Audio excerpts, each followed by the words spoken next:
Pourquoi devenir développeur? Alors avant de démarrer des études ou des formations, c'est important de se poser ce genre de questions et de réfléchir à tous les aspects de son futur métier. À quoi va ressembler ma vie? Combien est-ce que je vais gagner? Est-ce que je vais pouvoir trouver du travail facilement? Alors ce que je te propose dans cette vidéo, c'est de regarder tout ça d'un peu plus près. Et on va même s'amuser un peu à comparer avec d'autres métiers. Le premier point, c'est le temps de formation. Ça, c'est un premier point fort du métier de développeur. J'ai déjà abordé cette question dans pas mal d'autres vidéos, comme celle dans laquelle on compare les bootcamps et les écoles d'ingénieurs, ou encore celle où on voit s'il faut des diplômes pour devenir développeur. Mais je dirais que pour résumer, c'est tout à fait possible de devenir développeur en choisissant une formation intensive et très courte. En plus, tu peux choisir même de te former à distance avec les formations en ligne, comme celle que je propose, ou en présentiel grâce au bootcamp. Alors, si tu t'investis complètement, c'est tout à fait possible d'acquérir tout ce dont tu as besoin pour démarrer ta carrière de développeur en quelques mois à peine. Maintenant, si tu regardes d'autres métiers, on est très loin de ça. Tiens, par exemple, est-ce que tu sais combien d'années il faut pour devenir architecte? C'est 5 ans au minimum pour obtenir le diplôme obligatoire. Et si tu veux ouvrir ton agence, tu dois même rajouter encore une année. Toi, si tu es développeur et que tu veux ouvrir ton agence, tu le fais quand tu veux. Alors, pour être instit ou prof, pareil. Si tu veux être instit en collège ou en lycée, il faut 5 ans.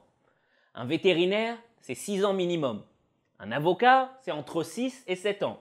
Et alors, je ne te parle même pas de médecin. Bref, je ne connais pas d'autres métiers du niveau de développeur avec un temps de formation aussi court. Le deuxième point, c'est la demande sur le marché du travail. Ça, c'est une réalité. Le monde manque cruellement de bons développeurs. On dit qu'il en faudrait au moins 20 000 de plus juste en France. C'est énorme. C'est donc un métier en forte demande et ce n'est pas prêt de changer. Beaucoup d'entreprises cherchent désespérément à embaucher en CDI ou à confier des missions à un freelance en développement. Et si on y réfléchit bien, dans le futur, il y aura toujours plus de logiciels ou d'applications web à maintenir ou à développer.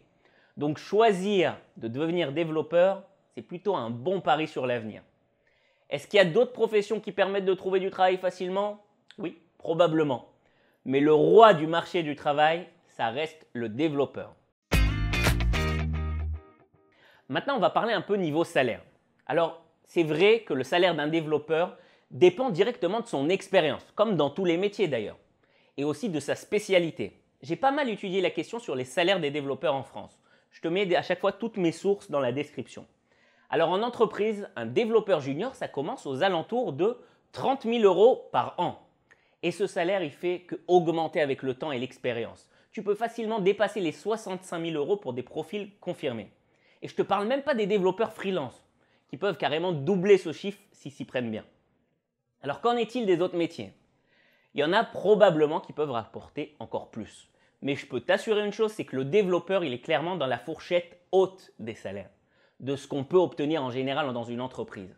Maintenant, si ton but c'est de gagner le plus d'argent possible, le mieux ça reste de monter ta propre entreprise. Parce que oui, c'est plus difficile, mais quand ça cartonne, tu peux tout exploser. Ça peut aller vraiment très haut. Le métier de développeur, c'est celui de la liberté. Déjà, on peut être salarié dans une grande entreprise, travailler en agence ou en freelance. Et bien sûr, on peut mixer tout ça tout au long de sa carrière.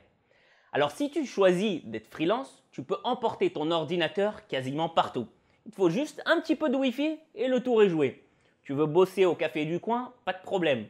Ou bien à l'autre bout de la planète, tu peux aussi. La preuve, c'est ce que je fais. Alors, évidemment, il y a d'autres métiers où c'est possible. Par exemple, écrivain. Sauf que là, je ne peux rien te promettre pour ton salaire. Sinon, la plupart des métiers classiques comme médecin, avocat, etc., c'est très difficilement exportable. Tu peux quasiment oublier les rêves de voyager autour du monde tout en travaillant. Maintenant, il faut savoir un autre point, c'est que le métier, il est passionnant. Parce que dans une carrière de développeur, on peut dire qu'on ne s'ennuie pas. Ceux qui connaissent rien du tout au code, ils ne croiront peut-être pas. Mais pourtant, écrire des programmes, ça fait appel en permanence à ta créativité. Tu peux créer quelque chose de nouveau à chaque fois.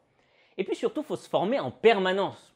Bon, dans quasiment tous les métiers, on est amené à se former sur les évolutions, les nouveautés. Par exemple, un médecin, il restera à l'écoute de chaque nouvelle découverte, de l'arrivée de nouveaux médicaments ou de nouvelles techniques chirurgicales. Un architecte, il sera à l'écoute des nouvelles tendances esthétiques. Il aura même des outils de plus en plus perfectionnés comme ses logiciels de conception. Un enseignant, lui, il suivra au fil des années toutes les nouvelles réformes, les nouveaux programmes, il fera évoluer sa pédagogie. Mais un développeur, lui, il apprend quelque chose de nouveau tous les jours.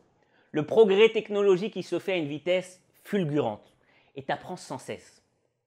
Voilà, c'est tout pour cette vidéo. J'espère qu'elle t'a permis de te faire une meilleure idée sur ce métier. Je vais récapituler.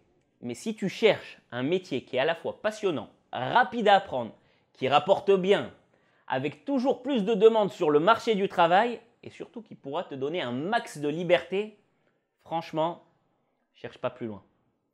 Deviens développeur, il n'y a pas mieux. Je pense sincèrement que développeur, c'est le métier ultime.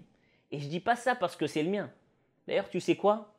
Je te propose un petit accord. Le débat est ouvert. Si tu penses connaître un autre métier qui procure tous ces avantages et même plus, alors je serais ravi de le connaître.